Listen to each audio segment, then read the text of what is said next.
అందరికీ నమస్కారం. సాంస్కృతిక మరియు విద్యా హక్కుల గురించి తెలుసుకుందాం. ఇది మన భారత రాజ్యాంగంలో 29 మరియు 30 ఆర్టికల్లో రాయబడింది. 29వ ఆర్టికల్ ఏం చెప్తుంది?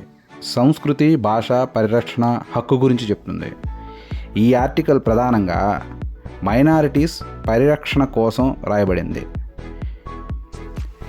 భారతదేశంలో ఏ గ్రూప్ అయినా తమ భాష, లిపి, సంస్కృతులను కాపాడుకునే హక్కు కలిగి ఉంటుంది.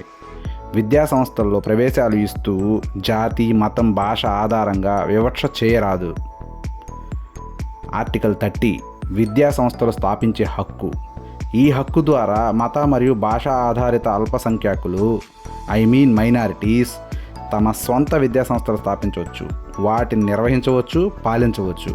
ప్రభుత్వం నిధులు ఇవ్వడంలో ఈ సంస్థలపై వివక్ష చూపకూడదు. ఈ హక్కు యొక్క మెయిన్ ఉద్దేశం ఏంటంటే దేశంలో వైవిధ్యాన్ని కాపాడటం, చిన్న చిన్న గ్రూపుల భాష, సంస్కృతి గుర్తింపును రక్షించటం, వారికి విద్యలో ప్రత్యేక రక్షణ ఇవ్వటం.